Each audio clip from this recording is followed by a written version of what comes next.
आज के इस वीडियो में हम लोग इस चैप्टर के मोस्ट इंपॉर्टेंट क्वेश्चंस करेंगे और अगर तुम इस वीडियो को ध्यान से देख लेते हो तो इस चैप्टर से जितने भी क्वेश्चन तुम्हारे बोर्ड एग्जाम में आएंगे वो तुम्हारे लिए आराम से मक्खन के तरीके से बन जाएंगे। तो चलो इस वीडियो को शुरू करते हैं।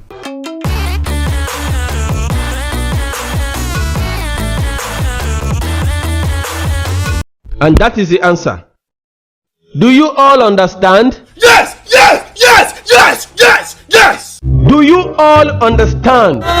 उड़ता ही फिरूं इन हवाओं में कहीं, या मैं झूल जाऊं इन घटाओं में कहीं। तो भले ही तुम लोगों ने इस चैप्टर को एकदम अच्छे से ना पढ़ाओ, लेकिन ये वीडियो तुम लोग को पूरा समझ में आ जाएगा, क्योंकि यार इस चैप्टर से तुम्हारे जितने भी फैंसी शब्द तुम्हारे एग्जाम में आ सकते हैं वो सब इस वीडियो में रहेंगे। और मैं इस वीडियो में तुम लोग को वो सारे एकदम अच्छे से एक्सप्लेन करके उनके एग्जाम्पल वगैरह बता दूंगा, जिससे कि तुम लोग को यार एग्जाम में कोई प्रॉब्लम ना हो और तुम लोग अच्छे से फुल मार्क्स 95-98% स्कोर करो अपने एग्जाम में। तो चलो यार शुरू करते हैं अपने क्वेश्चन नंबर 1 से। Under which of the following types of resource the tidal energy can be put. अब टाइडल एनर्जी क्या होता है भैया? तो देखो यार ओशन वगैरह में या फिर कुछ बड़ी बड़ी नदियों में हम लोग क्या करते हैं, कुछ पंखे डाल दिया करते हैं, जैसे नाव चलाने वाले पंखे होते हैं, टाइटैनिक पिक्चर रिवाइज कर लो, वैसे ही तुम लोग को एक प्रॉपर पंखे डाल दिए जाते हैं ओशंस वगैरह में और बड़ी बड़ी नदियों में।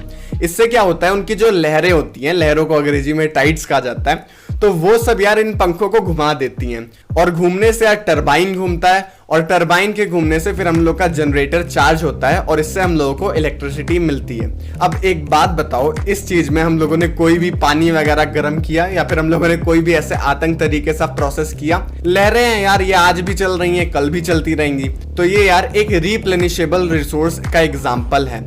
अब रिप्लेनिशेबल यार इसमें थोड़ा अंग्रेजी का चमत्कार दिखा दिया गया है। इसका सही मतलब, साधारण मतलब रिन्यूएबल रिसोर्स या फिर तुम लोग कह सकते हो नॉन एग्जॉस्टेबल रिसोर्स होगा। सो ये क्वेश्चन मैंने स्पेशली इसी वर्ड के लिए लिया था, क्योंकि ये वर्ड देखकर तुम लोग को तुरंत गजनी गजनी फीलिंग आने लग जाएगा कि ये वाला तो नहीं है, ये वाला तो नहीं है, ये वाला तो नहीं है। सो इसको दिमाग में बैठा लो कि रिप्लेनिशेबल मतलब रिन्यूएबल रिसोर्सेज की बात हो रही है। इसके बाद यार चलते हैं अपने क्वेश्चन नंबर 2 पर। Which of the following types of resource is iron ore? अब आयरन ओर का बताओ। तो देखो यार आयरन ओर सुनते ही तुम लोग के दिमाग में आ गया होगा कि हाँ ये कुछ तो होगा, एग्जॉस्टेबल टाइप का होगा ही, क्योंकि ये आयरन ओर वगैरह या फिर जो नेचर वाली चीजें होती हैं, कोल वगैरह, ये सब जल्दी वापस बनती नहीं है। इसी वजह से ये ज्यादातर नॉन रिन्यूएबल की कैटेगरी में आती हैं और यही इसका राइट आंसर होगा। बाकी यार इनमें से तीनों में से कोई भी इसका राइट आंसर नहीं होगा, तो यही वाला सही है। इसके बाद आते हैं यार हम लोग अपने क्वेश्चन नंबर 3 पर। Resources which are found in a region but have not been utilised are called. मतलब कि मिल तो गए हैं लेकिन हम लोगों के पास उतनी टेक्नोलॉजीज नहीं है, उतने टेक्नोलॉजीज की औकात नहीं। मैं क्या करूं, फिर जॉब छोड़ दूं? मतलब कि वो रिसोर्सेज एक रीजन में पाए तो जाते हैं लेकिन हम लोग उसका इस्तेमाल नहीं कर पा रहे हैं, तो ऐसे टाइप के रिसोर्सेज को क्या बोलते हैं? रिन्यूएबल रिसोर्सेज नहीं, रिन्यूएबल रिसोर्सेज उनको बोलते हैं जो खुद से रिन्यू हो जाते हैं। डेवलप्ड रिसोर्सेज नहीं, नेशनल रिसोर्सेज नहीं, पोटेंशियल रिसोर्स, हाँ ये इसका राइट आंसर है। क्यों? क्योंकि देखो यार पोटेंशियल रिसोर्स ऐसे रिसोर्स होते हैं, आसान भाषा में दिमाग में बैठा लो, कि जिनके पास हम लोगों के यूज में आने का तो पोटेंशियल है लेकिन हम ही लोगों के पास उनको यूज करने का पोटेंशियल नहीं है, हम ही लोग उनको अच्छे से इस्तेमाल नहीं कर पा रहे हैं। सो ऐसे रिसोर्सेज को हम लोग पोटेंशियल रिसोर्स कहते हैं। इसका एग्जांपल हो जाएगा यार यूरेनियम वगैरह, जो कि हम लोगों को पता है कि हाँ यूरेनियम ऐसा होता है, हम लोगों को उसकी लोकेशंस वगैरह भी पता है, लेकिन हम लोग उसका कुछ खास अच्छा इस्तेमाल नहीं कर पा रहे हैं। इसके बाद यार आज से 100-150 साल पहले विंड मिल, विंड एनर्जी जो थी वो भी एक सपना ही टाइप था, तूफानी था खाली, उसका हम लोग रिसोर्स की तरह इस्तेमाल नहीं कर पा रहे थे और वो उस टाइम पर पोटेंशियल रिसोर्स था। इसका यार एक और एग्जांपल होगा, जैसे हमारे पूरे वर्ल्ड में बहुत सारे डेजर्ट हैं, इंडिया में ही थार डेजर्ट है, तो उसमें यार रोज बहुत सारा मतलब इन्फिनाइट नंबर की सनलाइट रेज वगैरह पड़ती हैं, लेकिन हम लोग यार उसका इस्तेमाल नहीं कर पा रहे हैं लाइट एनर्जी बनाने के लिए, और वो हमारे इस्तेमाल में नहीं आ रही हैं। अब इस चीज को जहां पर भी लिखना अच्छे से एक्सप्लेन करके लिखना कि हाँ थार डेजर्ट में रोज सनलाइट पड़ती हैं और हम लोग उसका इस्तेमाल नहीं कर पा रहे हैं। अगर वैसे ही कंजूसी में लिख दोगे कि सनलाइट का हम लोग इस्तेमाल नहीं कर पा रहे हैं तो 0 नंबर मिलेगा, क्योंकि सनलाइट को इस्तेमाल करना तो हम लोग को आता है, लेकिन जो यार डेजर्ट वगैरह में जो ज्यादा नंबर की सनलाइट्स वगैरह पड़ रही हैं हम लोग उनको अच्छे से यूटिलाइज नहीं कर पा रहे हैं, इसी वजह से वो पोटेंशियल रिसोर्स हैं। सो मुझे लगता है तुम लोग को समझ में आ गया होगा। इसके बाद चलते हैं हम लोग अपने 4th क्वेश्चन पर। The first international earth summit was held in. Geneva, New York, Japan या फिर रियो डी जेनेरियो। तुम लोग सस्ता केबीसी खेल रहे हो तो इसका आंसर दो। ये यार रटने वाला क्वेश्चन है तो इसको अच्छे से रट लेना, और मुझे लगता है अब तक तुम लोग रट ही चुके होगे। इसका सही आंसर होगा यार रियो डी जेनेरियो। यहाँ पर पहला इंटरनेशनल अर्थ समिट हुआ था और ये बहुत खास टाइप का था क्योंकि पहली बार ऐसी कोई पहल हुई थी। अब देखते हैं question number 5। Which one of the following statements is true about the term resources. मतलब एक टर्म दिया है इस पे इन चारों में से और हम लोगों को बताना है कि कौन सा सही है। So option number A, resources are free gift of nature. So ये थोड़ा बहुत सही नहीं है, अभी आगे तुम लोग को बताता हूं कि ये क्यों सही नहीं है। इसके बाद यार ऑप्शन नंबर 2 ढक चुका है। ऑप्शन नंबर 2 है हम लोगों का, they are functions of human activities. इसको भी अभी के लिए छोड़ते हैं। इसके बाद ऑप्शन नंबर सी पर आते हैं, all those things which are found in nature. So ये गलत होगा क्योंकि सारी चीजें रिसोर्स है नहीं। इसके बाद things which can not be use to fulfil our needs. ये तो पूरा अपोजिट है, मार दिया, क्योंकि ऐसी चीजें जो हमारे यूज में आती हैं वही तो रिसोर्सेज होती हैं। सो ये तो है नहीं, ये भी है नहीं। अब यार इन दोनों में तुम लोग को एकदम 100% टाइप कंफ्यूजन होगा कि इन दोनों में से कौन सा है, क्योंकि दोनों ही सही लग रहे होंगे। फ्री गिफ्ट भी है और हम लोगों की ह्यूमन एक्टिविटीज से भी है। सो देखो यार इसका राइट आंसर ना ऑप्शन नंबर बी होगा। तुम लोगों को बताता हूं क्यों। देखो यार रिसोर्सेज ना फ्री गिफ्ट ऑफ नेचर नहीं है। मतलब अंग्रेजी का चमत्कार दिखाते हुए तुम लोग आंसर्स वगैरह में तो लिख दे रहे होगे, लेकिन ये रियलिटी में फ्री गिफ्ट ऑफ नेचर है नहीं। मैं तुम लोगों को इसको थोड़ा एक्सप्लेन करके बताता हूं। देखो यार आज से 100-150 साल पहले विंड एनर्जी थी, मतलब हवाएं तो तब भी चलती थी, तूफान वगैरह तब भी आते थे। लेकिन 100-150 साल पहले ये एज ए गिफ्ट हम लोगों को विंड एनर्जी के रूप में नहीं मिला था। मतलब 100-150 साल पहले यार विंड वगैरह रिसोर्स के मामले में कोई गिफ्ट नहीं थी, ये तो बस सांस लेने के काम आ रही थी। फिर भी बहुत है, लेकिन सांस लेने के काम आ रही थी और इलेक्ट्रिसिटी वगैरह हम लोग नहीं बना रहे थे। चलो समझाने के लिए और पीछे चलते हैं। आज से यार कई हजारों साल पहले जब हम लोग वन मानुस हुआ करते थे, मतलब मोगली बने घूमते थे, उस टाइम पे यार सारे नेचुरल रिसोर्सेज अवेलेबल थे। मतलब कि आज के समय में हम लोग जितनी चीजों का इस्तेमाल कर रहे हैं वो सारी चीजें यार तब भी थी। मतलब नेचर तो वैसा ही रहा है, कुछ चीज बदली नहीं है, लेकिन वो लोग उतने आसानी से जी क्यों नहीं पा रहे थे। मतलब वो हम लोगों की तरह से फ्री होकर मॉडर्न टाइप से क्यों नहीं जी पा रहे थे।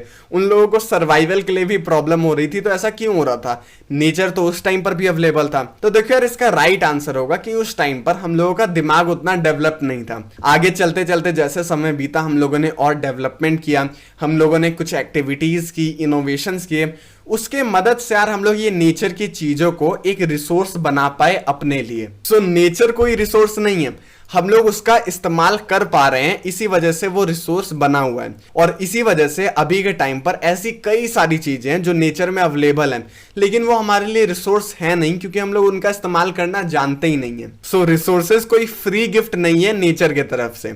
मुझे लगता है ये बात तुम्हारे दिमाग में बैठ गई होगी। सो इसका राइट आंसर होगा B, they are the functions of human activities. Sorry ये थोड़ा खिचड़ी बनाने के लिए, इसको हम लोग अच्छे से अभी इरेज कर लेते हैं। चिंकारा हुए। सो इसका बी आंसर सही होगा।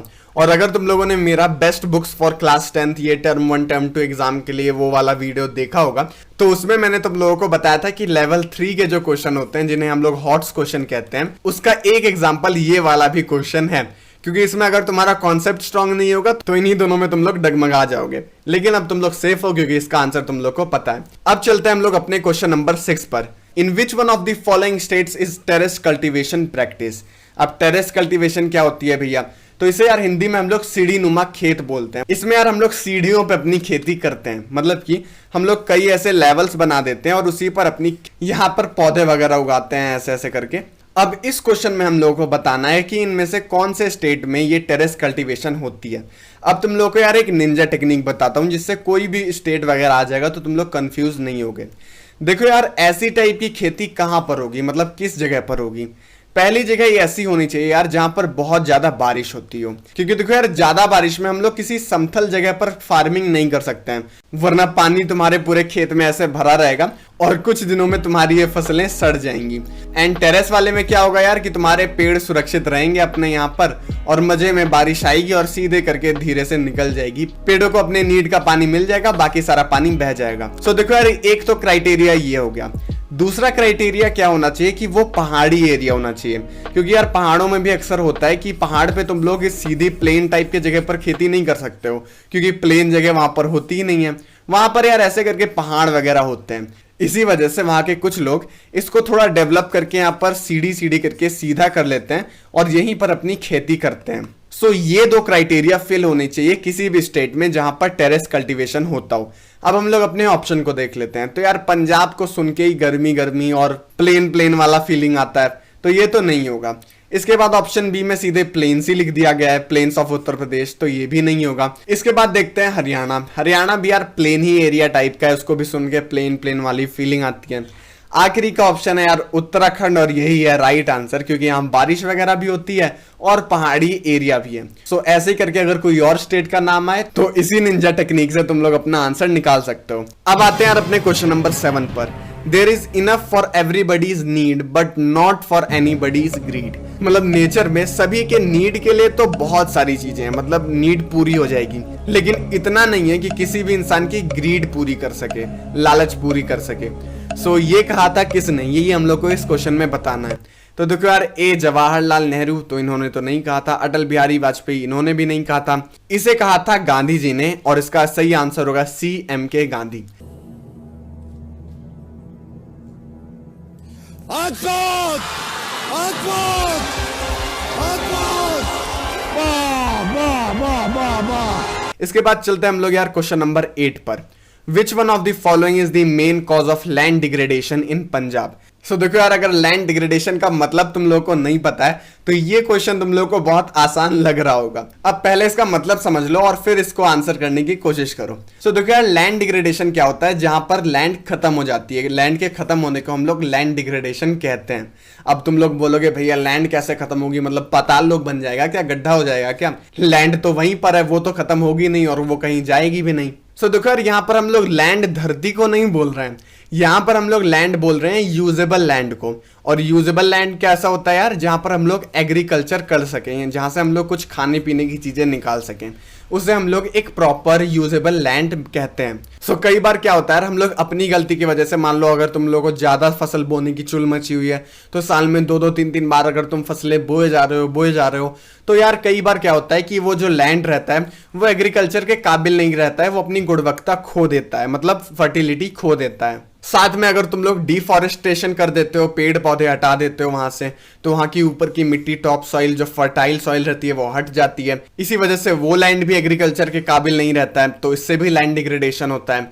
इसके बाद यार, अगर तुम लोग ओवर इरिगेशन कर रहे हो, मतलब अगर लैंड को उसके औकात से ज्यादा पानी पिला रहे हो तुम लोग, तो वहां पर भी वो लैंड डिग्रेड हो जाता है, उसकी फर्टिलिटी खत्म हो जाती है। सो यार कई सारे रीजन रहते हैं, और अगर तुम लोग ध्यान से देखोगे तो यार यहाँ पर सारे रीजन लैंड डिग्रेडेशन के कारण है। और तुम लोग को पूछा है कि पंजाब में कौन सा कारण था जिससे लैंड डिग्रेड हुआ वहां पर, तो इसका आंसर होगा यार ओवर इरिगेशन, मतलब औकात से ज्यादा पानी पिलाने की वजह से यहाँ पर लैंड डिग्रेडेशन हो गया था। अब चलते हैं अपने क्वेश्चन नंबर 9 पर। In which of the following state is black soil, मतलब करिया सॉइल कहां फाउंड होता है, कहां पर मिलता है। सो देखो यार, मैंने तुम लोग को एक्सप्लेनेशन वाले वीडियो में और ये मैप वाले वीडियो में, जिसमें हम लोगों ने ज्योग्राफी के सारे मैप्स क्लियर किए थे, उस वाले वीडियो में यार मैंने तुम लोग को ट्रिक बताई थी, और उसमें में से ब्लैक सॉइल की ये ट्रिक थी कि ये देखो कि सॉइल करिया कहां पर हो सकता है।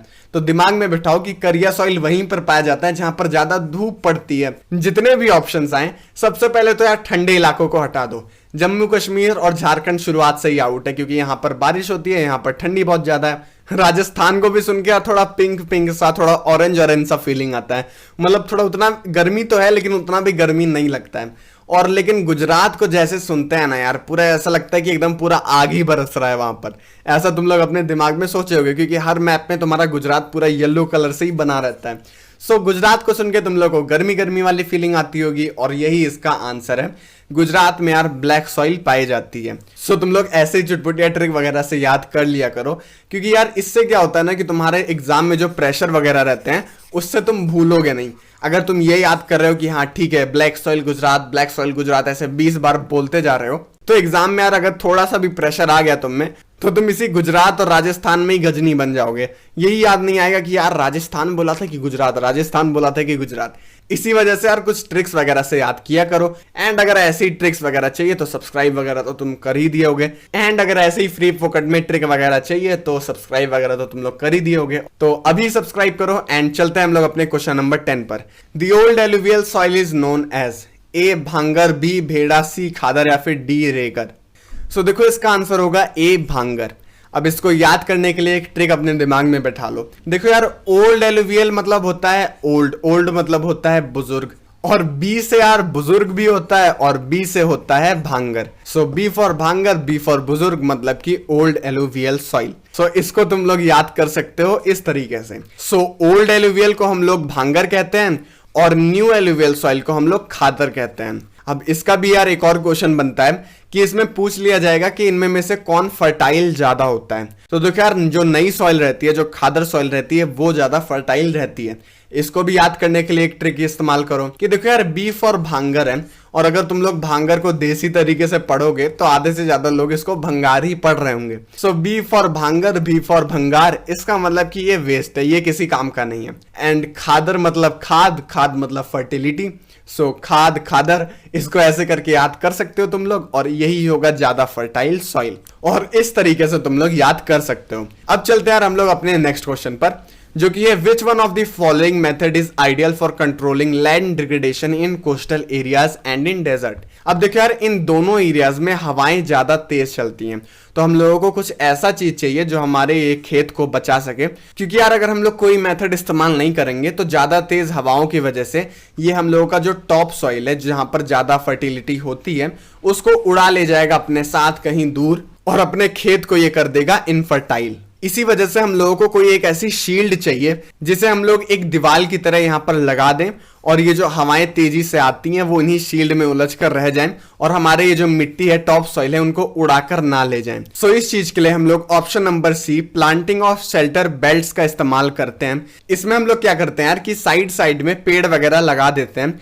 जिससे कि हवाएं तेजी से ना आए, वो इन्हीं पेड़ वगैरह से थोड़ी स्लो हो जाए और हमारे ये खेत के मिट्टी को उड़ाकर ना ले जा पाए। एंड यार ये तुम्हारा वाटर रन ऑफ से भी थोड़ा थोड़ा हेल्प कर देता है, क्योंकि ये साइड की मिट्टी को जकड़े रहता है और सारी मिट्टी एक साथ यहां से निकल नहीं पाती है। सो कोस्टल एरियाज और डेजर्ट्स में इन्हीं का इस्तेमाल होता है, क्योंकि यहाँ पर हवाएं तेज चलती हैं और कोस्टल एरियाज में यार थोड़ी बहुत बारिश ज्यादा होती है। बाकी अगर तुम लोगों को स्ट्रिप क्रॉपिंग और कंटूर प्लोइंग या फिर पुलिंग ऑफ गुलीज क्या होती है ये सब नहीं पता है, तो तुम लोग एक्सप्लेनेशन वाला वीडियो देख सकते हो। वरना अगर इस वीडियो में पूरा समझाने लग जाऊंगा तो तुम लोग बोलोगे कि भैया ये तो एमसीक्यू वाला वीडियो है। इसी वजह से तुम लोग एक्सप्लेनेशन वाला वीडियो देख सकते हो, लेकिन मेरा मन नहीं मान रहा है, इसी वजह से एक बार एक एक करके फोटोज देख लो, जिससे कि तुम लोग को समझ में आ जाए। सो स्ट्रिप क्रॉपिंग की यार ऐसी फोटो होती है, कंटूर प्लोइंग यार ऐसा दिखता है, शेल्टर बेल्ट्स तुम्हारा ऐसा दिखता है, इसके बाद प्लगिंग ऑफ गुलीज ऐसा दिखता है। सो इन इमेजेस को अच्छे से निहार लो, टुकुर टुकुर देख लो और समझ जाओ कि आखिर ये कैसी होती हैं। एंड चलते हैं यार अब हम लोग अपने नेक्स्ट क्वेश्चन पर, जो कि है the area brought under cultivation in a year is called. अब देखो यार, इसके लिए भी तुम लोग को एक छोटी सी ट्रिक बताता हूं जो ज्यादातर काम करेगी। देखो यार, यहाँ पर एरिया पूछा है, ठीक है, और तुम्हारे ऑप्शंस में भी दो जगह तुमको एरिया दिख रहा है। अब जाहिर सी बात है, अगर ऐसे सिचुएशन में तुम लोगों को कुछ नहीं आ रहा हो तो तुक्का भी ऐसा लगाना जो तुम्हारे क्वेश्चन से थोड़ा बहुत रिलेटेबल हो। अगर एरिया यहां पर पूछा है और ऑप्शंस में भी एरिया है, तो जाहिर सी बात है कि क्या पता है एरिया वाला आंसर ही सही हो, मतलब प्रोबेबिलिटी इसकी ज्यादा रहती है, 80-90% तक इसकी प्रोबेबिलिटी रहती है। सो ये लैंड वाले ऑप्शंस को तो अभी से ही काट देते हैं। नेट सोन एरिया और ग्रॉस सोन एरिया के बीच में ही कोई आंसर है, इन दोनों में से ही कोई एक है। सो देखो यार, शॉर्ट में तुम लोग को बता देता हूं। सो नेट सोन एरिया उतना एरिया रहता है जिसमें एक साल में जहां पर हम लोगों ने कल्टीवेशन की है, इसमें एक साल में कितनी बार हुई है इसका कुछ खास लेना देना नहीं रहता है। लेकिन ग्रॉस सोन एरिया में हम लोग ये भी देखते हैं कि उस साल, उस सीजन में कितनी बार हम लोगों ने उस जगह पर कल्टीवेशन किया है। एंड क्वेश्चन में भी हम लोगों को area brought under cultivation in a year पूछा हुआ है कि कितना एरिया हम लोगों का कल्टीवेशन में इस्तेमाल हुआ एक साल में, तो उसका आंसर होगा यार नेट शोन एरिया। और अगर तुम लोगों को इसका एक्सप्लेनेशन देखना है तो तुम लोग रिसोर्स एंड डेवलपमेंट का एक्सप्लेनेशन वाला वीडियो देख सकते हो। इसके बाद चलते हैं यार हम लोग अपने क्वेश्चन नंबर 13 पर। How can the resources be classified on the basis of origin. So देखो यार, ओरिजिन के बेसिस में हम लोग जिंदा या मुर्दा रिसोर्सेज को अलग अलग करते हैं। सो इसका आंसर होगा यार बायोटिक और ए बायोटिक वाला ऑप्शन, जो कि है हमारा ऑप्शन नंबर ए। अब अगर तुम लोग 50 चुके और तुम लोग को नहीं याद है कि इनको किस बेसिस पर क्लासिफाई करते हैं, तो तुम लोग को बता देता हूं, क्योंकि इन सब से भी क्वेश्चन बन सकता है। सो देखो यार, on the basis of exhaustibility हम लोग रिन्यूएबल और नॉन रिन्यूएबल रिसोर्स में रिसोर्सेज को बांटते हैं। इसके बाद on the basis of ownership, तो हम लोग यार on the basis of ownership में इंडिविजुअल और कम्युनिटी रिसोर्स में रिसोर्सेज को बांटते हैं। इसके बाद यार on the basis of status of development, उसको इस्तेमाल करने का कितना डेवलपमेंट हो चुका है, उसके बेसिस पर यार हम लोग उसे 4 पार्ट में बांटते हैं, जो कि है potential resources, reserve resources, stock resources और actual resources. So on the basis of status of development में हम लोग इसको इन चारों में बांटते हैं। इसके बाद यार देखते हैं हम लोग अपना नेक्स्ट क्वेश्चन, जो कि है 7 करोड़ रुपए के लिए 14वां प्रश्न अचिन और सार्थक नरुला। आपकी स्क्रीन के ऊपर ये रहा। When running water cuts through clayey soils and make deep channels is known as A. gully erosion या फिर sheet erosion या फिर deforestation या फिर afforestation। So इसका ऑप्शन A सही होगा, जो कि है गली इरोजन। So गली इरोजन तुम्हारा कुछ ऐसा दिखता है, और शीट इरोजन में यार तुम्हारी जो ऊपर वाली लेयर रहती है वही एक साइड से पूरा हट जाती है और वो कुछ तुम्हें ऐसी दिखती होगी। यहां पर तुम्हारा प्रॉपर फोटो बन रहा होगा। सो ऑप्शन ए इसका राइट आंसर है, क्योंकि हम लोगों को डीप चैनल्स ऑलरेडी दिया गया था। इसके बाद हम लोग देखते हैं question number 15। Which one of the following is a biotic resource. क्या लगता है कहीं रॉक्स तो नहीं होगा इसका आंसर? सो इसका सही आंसर रहेगा option number C, human beings. इसके बाद आते हैं यार अपने क्वेश्चन नंबर 16 पर, जो कि है soil formed by intense leaching is. So देखो यार लीचिंग क्या होता है कि जब हैवी रेनफॉल और हैवी ह्यूमिडिटी की वजह से जो टॉप सॉइल होती है वो रन ऑफ हो जाती है, जो टॉप सॉइल होती है वो बह जाती है या फिर इनफर्टाइल हो जाती है, तो उससे हम लोग लीचिंग कहते हैं। ए एलुवियल सॉइल, तो ये तो नहीं होगा। रेड सॉइल ये भी नहीं होगा। डेजर्ट सॉइल ये भी नहीं होगा। और सही आंसर होगा लेटेराइट सॉइल। और इसी वजह से यार लेटेराइट सॉइल कोस्टल एरियाज पर ज्यादा पाई जाती हैं, क्योंकि वहां पर ह्यूमिडिटी और गर्मी दोनों एक साथ में ज्यादा रहती हैं। इसी वजह से वहां पर ज्यादा बारिश भी होती है और वहां पर ऐसी चुभन वाली गर्मी होती है कि ऊपर वाला जो टॉप सॉइल रहता है वो वहां पर इनफर्टाइल हो जाता है। और इसके बाद आते हैं हम लोग अपने क्वेश्चन नंबर 17 पर, जो कि है which one of the following crops is grown in the black soil. Black soil में यार कौन सा क्रॉप ग्रो होता है हम लोगों को बताना है। तो देखो यार राइस में तो यार बहुत ज्यादा ह्यूमिडिटी चाहिए, तो ये तो नहीं होगा। इसके बाद यार व्हीट सीधी सादी क्रॉप है, तो वो सीधी सादी जगह पर ही उगती है, तो ये भी नहीं होगा। टी यार हम लोगों को थोड़ी अरुणाचल प्रदेश साइड में मिलता है, तो ये भी नहीं होगा, क्योंकि ब्लैक सॉइल तो हम लोगों को सिर्फ गुजरात में ही मिलता है। सो इसका ऑप्शन नंबर सी सही होगा यार, जो कि है कॉटन। इसके बाद चलते हैं हम लोग क्वेश्चन नंबर 18 में है, जो कि fossil fuels are example of which of the following types of resources. So इसको देखते ही तुम्हारे दिमाग में आ जाना चाहिए नॉन रिन्यूएबल रिसोर्स। ऊपर वाले ये तीनों नहीं होंगे।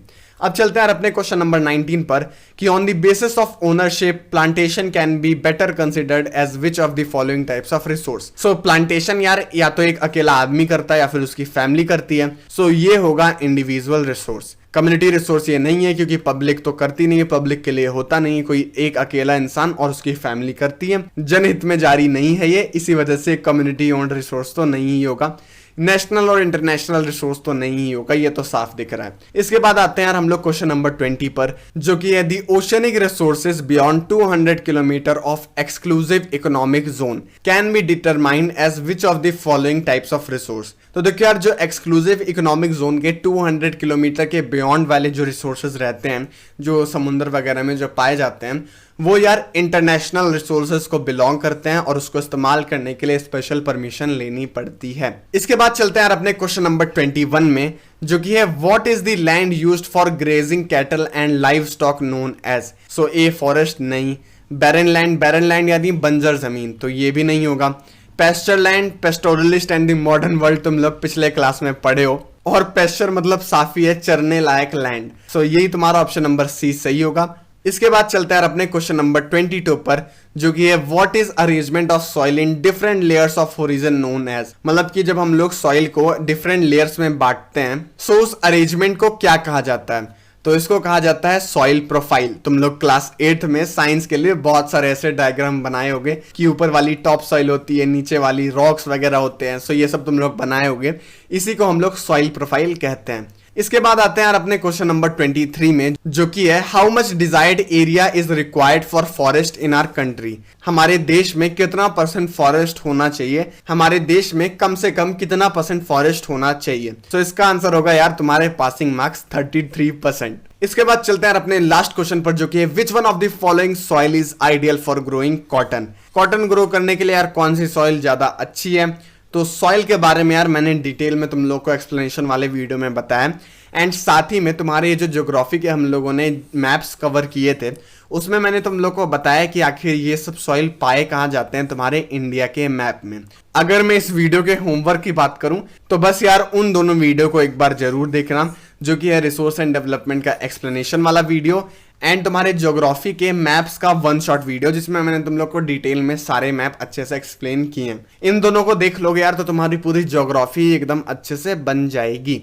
एक्सप्लेनेशन वाला वीडियो देखने के बाद यार तुम लोग ऐसे टाइप के क्वेश्चन आराम से बना लोगे। सो ये दोनों वीडियो देखने के बाद तुम्हारे ऐसे टाइप के क्वेश्चन चुटकियों में बनेंगे और इस आंसर को एज अ होमवर्क की तरह सॉल्व करो। सो इसी के साथ यार तुम्हारा ये वाला चैप्टर कंप्लीट होता है और कुछ भी सॉल्व करने की जरूरत नहीं है। एनसीईआरटी वगैरह मत करो, एग्जाम्पलर मत करो, कोई भी बुक वगैरह से सॉल्व मत करो। बस तुम लोगों ने ये वीडियो देख लिया, अब सारी चीजें तुम्हारे दिमाग में क्लियर है। एग्जाम से पहले यार एक बार रिवीजन मार लेना एंड जो क्वेश्चंस हार्ड लगे उसको अपने कॉपी में लिख लो।